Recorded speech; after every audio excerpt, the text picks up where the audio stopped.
నమస్కారం. పార్టీ ప్రముఖులు ఉన్నారు, సారథి, నారాయణ, ప్రకాష్ నాయుడు, ఇంకా ఉండేటటువంటి పేరున పార్టీ ప్రముఖులు, అదేవిధంగా మీడియా సోదరులు. ఓన్లీ ఎలక్ట్రానిక్ మీడియా అని అన్నారు.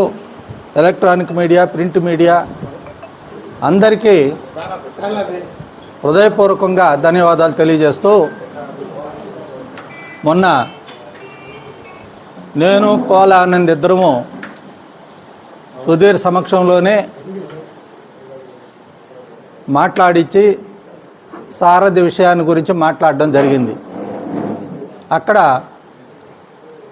ఉండేటటువంటి భరద్వాజ కాలనీ, తుఫాన్ సెంటరు, లోబావి ఈ ఏరియా అంతా కూడా అప్పుడు నేనే సుమారు ఒక 200-250 ఇళ్ళు ఇవ్వడం, వాళ్ళకి ఒక్కొక్క ఇంటికి ఒక యూనిట్ మెటల్ స్లాబ్కి సరిపోయేటట్టు కూడా నేను ఇవ్వడం జరిగింది. దాన్ని సారథి దగ్గరుండి అవంతా కూడా దాన్ని కట్టించడం, మరి అదేవిధంగా అంటే లోకల్గా అక్కడుండే నాయకుడు కాబట్టి అన్నీ కట్టించడం జరిగింది.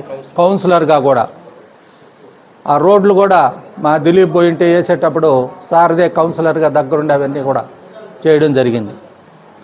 కాబట్టి ఇప్పుడు అక్కడ మనకు ఆ వార్డుకి ముఖ్యంగా కావాలి కాబట్టి రాజకీయాల్లో చిన్న చిన్న వస్తుంటాయి. అందరం అలిగిన వాళ్ళమే, అందరం ఒకసారి అటు ఇటుగా పోయిన వాళ్ళమే, అందరూ మళ్ళీ తిరిగి పార్టీలోకి వస్తూ ఉంటారు. ఇది పెద్ద పెద్ద నాయకులు మొదలుకొని అందరికీ ఇది రాజకీయాల్లో ఇది సహజం.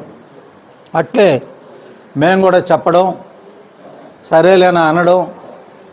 నేను కోలానంద్ ఇద్దరం పిలుచుకొని పోయి సారథిని, మనకు ముఖ్యమైనటువంటి లీడరు, ముఖ్యంగా బలిజా కమ్యూనిటీలో వాళ్ళకు ఉండేటటువంటి బంధుత్వం మాకు తెలుసు కాబట్టి మనకు విజయం ఒక్కటే ధ్యేయంగా మనం ముందుకు పోదామని చెప్పడం, అట్లైనా అని చెప్పడం కూడా జరిగింది.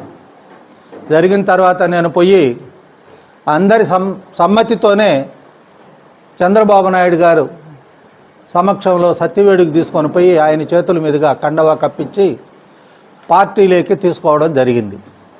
అయితే మొన్న ఉంటాయి కదా పార్టీల్లో చిన్న చిన్న ఈర్ష్యాద్వేషాలు, లీడర్షిప్లో ఉండేటటువంటి చిన్న చిన్న అపోహలతో ఒక లీడర్ ఏదో మాట్లాడడం, దాన్ని సర్దుబాటు చేసేదానికి వచ్చినాడే కానీ సుధీర్ రెడ్డి ఏదో ఒక కులాన్నో ఒక వర్గాన్నో అవమానపరిచేదానికి రాలా. ఒక అపోహ ఎవరో పుట్టించేసినారు. ఒక కులాన్ని, మా కులాన్ని బలిజా అనేదో వాడినట్టు. నిజంగా అవన్నీ జరగల. నాకు ఆ రేత్రే నాకు విషయం తెలిసింది. నేను కూడా మళ్ళా ఆనంద్తో చెప్పడం, ఇద్దరం కలిసి కూడా మరుసటి రోజే సుధీర్తో కూడా మాట్లాడడం జరిగింది. నిన్న కంచినపల్లి నుంచి వస్తుంటే కూడా సుధీరే, అనా నేనేం అట్టేం మాటలు రాలేదు, వాళ్ళు మాట్లాడుకుంటున్నారు, ఈ రాజకీయాల్లో సహజము, వాళ్ళ మనసుల్లో ఏదన్నా చిన్న చిన్న కల్మషాలు ఉన్నా కూడా అవన్నీ మనకొద్దు, ఎస్ఐ అన్న కోలానంద్ వీళ్ళు కలిసి చేర్పించినారు. చేర్చుకున్నది కూడా మన రాష్ట్ర మాజీ ముఖ్యమంత్రి, జాతీయ పార్టీ అధ్యక్షులు చంద్రబాబు నాయుడు చేర్చుకున్నప్పుడు మనం మాట్లాడేది ఏందని నేను వాళ్ళకు కూడా చెప్పడం జరిగిందే కానీ ఎవ్వరు కూడా ఆ ప్రసక్తే రాలేదు. కొంతమంది దీన్ని రాజకీయానికి కొంతమంది కొన్ని దుష్టశక్తులు వాడుకుంటున్నాయి. మీరు కూడా, అందుకే నేనే జోక్యం కలిగించుకొని ప్రశ్నిస్తున్నా. రాజకీయానికి దుష్టశక్తులు కులాలను వాడుకోవడం మంచిది కాదు కాబట్టి ఆ అపోహలు వద్దు. ప్రశాంతంగా ప్రజలకి ఎవరు ఇష్టపడతారో ఆ పార్టీకి, ఆ నాయకుడికి ఓట్లు వేసుకుంటారు. అంతేగాని అక్కడ ఏమీ జరగని దానికి ఒకరి నెత్తిన పెట్టడం అనేది మంచిది కాదని నా ఉద్దేశంతో మీకు తెలియజేస్తున్నాను. అవంతా ఏమి లేదు, అట్టాటివి లేదు. ప్రశాంతంగా కాళాస్తిలో ప్రజల హృదయాల్లో ఉండే పార్టీ, ఎవరైతే యువతకి, ప్రజలకి, భవిష్యత్తుకి వాళ్ళు న్యాయం చేస్తారో ఆ పార్టీకి, ఆ లీడర్ని ప్రేమించి ఓట్లేస్తారని, దీంట్లో ఎటువంటి అపోహలతో, కల్మషాలతో, రచ్చలతో, రౌడీజాలతో మనం ముందుకు పోవాల్సిన అవసరం కూడా ఉండదని కూడా, అదే కూడా రెండు పార్టీల లీడర్లు కూడా కోరుకుంటున్నాను. ప్రశాంతంగా ఇప్పుడు 2 సార్లు నేను గోపాలన్న కూడా నిలబడినాం. ఎవరిని ఒక్క మాట అనుకోవాలా. ఆయనతో పాటు నేను చిన్నప్పటి నుంచి ఉన్నాను. తర్వాత కర్మగాలి ఒకవేళ నిలబడాల్సి వచ్చినా లీడర్గా ఉండాలి.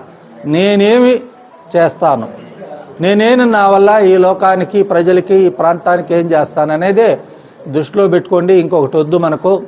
గెలిపే ధ్యేయంగా ఇద్దరు పెట్టుకున్నా నువ్వెంత కష్టపడతావో, నువ్వింత సేవ చేస్తావో, నువ్వేమి ప్రాంతాన్ని ఎట్ట డెవలప్ చేస్తే ప్రజలకి ఇంకెంతమందికి ఉద్యోగాలు వస్తాయని చూసే భావనతోనే ముందుకు పోవాల్సిందిగా మీరందరూ కూడా ఆలోచించి అదేవిధంగా ఎలక్షన్లలో ప్రశాంతంగా ఎవరెవరు పరిధిలో వాళ్ళు వ్యవహరించాలని బాధ్యతతో, ఎందుకంటే ప్రజలు ఒక విధంగా రాజకీయాలని అసహించుకునే కర్మ పరిస్థితి మీరు అందరూ పెట్టద్దని నేను మీకు తెలియజేస్తూ మీడియా సోదరులందరికీ కూడా హృదయపూర్వక ధన్యవాదాలు. ఇప్పుడు ఆ పరిస్థితి అక్కడ ఉండినప్పుడే, జరిగినప్పుడు ఉండిన సారదే ఇప్పుడు మాట్లాడతాడు.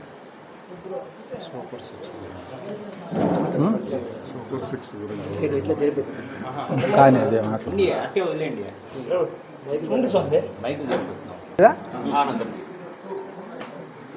ప్రింట్ మీడియా మరియు ఎలక్ట్రానిక్ మీడియా సోదరులందరూ కూడా హృదయపూర్వక నమస్కారాలు తెలియజేసుకుంటున్నాను. మొన్న 24వ తేదీ బుధవారం రోజు 27వ వార్డుకు సంబంధించి ఇంటింటికి బొజ్జల కార్యక్రమంలో బొజ్జల సుధీర్ రెడ్డి గారు పాల్గొనడం జరిగింది. 26వ వార్డు, 27వ వార్డు 2 వార్డుకు సంబంధించి కూడా అందరినీ మొబిలైజ్ చేసి తెలుగుదేశం పార్టీ కుటుంబ సభ్యుడిగా పార్టీలో గౌరవనీయులు పెద్దలు పూజ్యులు అన్న ఎస్సీ వినాయుడు గారు, అదేవిధంగా కోలానంద్ గారు, బొజ్జల సుధీర్ రెడ్డి గారి అనుమతితో నారా చంద్రబాబు నాయుడు గారి ఆధ్వర్యంలో తెలుగుదేశం పార్టీలో చేరడం జరిగింది. వాటర్ హౌస్ కాలనీ సంబంధించిన లాస్ట్ కార్యక్రమంలో బొజ్జల సుధీర్ రెడ్డి గారు ఫోన్ చేయడం జరిగింది, సారథిని కూడా పిలవండి మాట్లాడతామని. ఆ సందర్భంలో నేను వాటర్ హౌస్ కాలనీకి పోవడం జరిగింది. పోయి సాధారణంగా ఆహ్వానించి, అయ్యా ఈ వార్డుకు సంబంధించి మొత్తం కూడా నువ్వే చూసుకోవాలి,